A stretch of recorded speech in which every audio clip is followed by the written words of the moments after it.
Kau benar, tetapi ada orang-orang berdosa di pegunungan dan juga di dataran-dataran. Andai mereka tidak mengusir kita dari air jernih dan tidak menganiaya kita begitu terus-menerus, aku akan sudah ke sini antara bulan Tebet dan Shebat. Tapi kita akan segera tiba di tepi laut. Udaranya sejuk di sana oleh angin laut yang terbuka, kata Yesus menghibur mereka. Kita butuh itu, kita seperti ikan-ikan sekarat di sini. Tapi bagaimana bisa gandumnya begitu cantik apabila tidak ada air? Tanya Petrus. Ada embun bawah tanah yang menjaga kelembaban tanah, jelas Yesus. Lebih baik andai di atas daripada di bawah tanah. Apa yang akan aku lakukan dengannya, jika ada di bawah sana? Aku tidak punya akar, kata Petrus seturut dorongan hatinya dan mereka semua tertawa. Yudas Tades menjadi serius dan berkata, tanah sama egoisnya seperti sebagian jiwa, dan sama tandusnya. Andai mereka mengizinkan kita berhenti di desa itu dan melewatkan Sabat di sana, kita pasti akan menikmati naungan, air dan istirahat. Tetapi mereka mengusir kita, dan kita pasti akan punya makanan juga. Sekarang kita bahkan tidak punya itu. Dan aku lapar, aku berharap ada sedikit buah-buahan. Pohon-pohon buah-buahan semuanya dekat dengan rumah-rumah. Dan siapakah yang akan memetiknya? Jika orang-orang di sini sama moodnya dengan mereka yang di sana, kata Thomas, dengan menunjuk pada desa yang sudah mereka tinggalkan di belakang, di sebelah timur.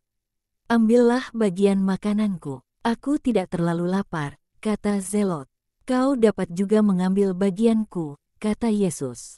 Mereka yang merasa lebih lapar, haruslah makan. Namun ketika bagian makanan Yesus, Zelot dan Natanael digabungkan, makanan itu kelihatan masih sangat sedikit, seperti yang dapat dibaca orang dari raut wajah kecewa Thomas dan mereka yang lebih muda. Tapi mereka mengunyah bagian mereka yang sangat sedikit itu dengan tanpa komentar. Zelot yang sabar pergi menuju suatu tempat di mana sebaris tanam-tanaman hijau yang tumbuh di tanah yang kerontang menyiratkan adanya embun. Sesungguhnya ada aliran kecil air di dasar sebuah selokan, hanya sedikit sekali, yang pasti akan segera lenyap tak lama lagi. Dia berteriak pada rekan-rekannya yang di kejauhan untuk datang dan menyegarkan diri, dan mereka semua bergegas ke sana. Dan dengan menyusuri naungan dari sebaris tanam-tanaman di tepian sebuah selokan yang setengah kering, mereka dapat menyegarkan kaki mereka yang berdebu dan membasuh wajah mereka yang berkeringat. Tetapi pertama-tama mereka mengisi kirbat-kirbat kosong mereka dan membiarkannya di air, di bawah naungan, guna membuatnya dingin.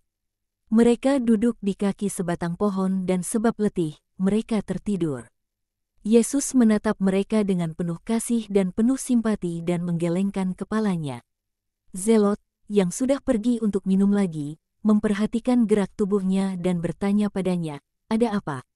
"Guru." Yesus berdiri, ia menghampiri Zelot dan dengan merengkuhkan satu lengan padanya ia membawanya ke sebatang pohon yang lain dengan berkata, "Ada apa? Aku sedih melihat keletihanmu. Andai aku tidak yakin akan apa yang tengah aku lakukan terhadapmu, aku tidak akan pernah dapat menenangkan pikiranku karena menyebabkan begitu banyak kerepotan padamu." "Kerepotan? Tidak, Guru, itu suatu sukacita bagi kami. Semuanya sirna dengan mengikuti Engkau.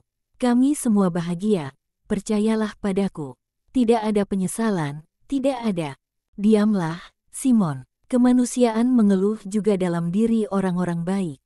Dan dari sudut pandang manusia, kamu tidak salah dalam mengeluh.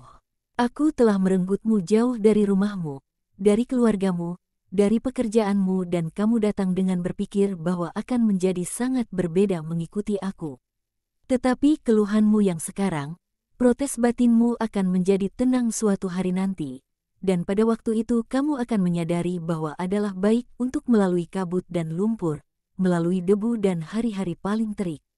Dengan dianiaya, kehausan, tanpa makanan, sementara mengikuti seorang guru yang dianiaya, dibenci, difitnah, dan yang lebih buruk lagi.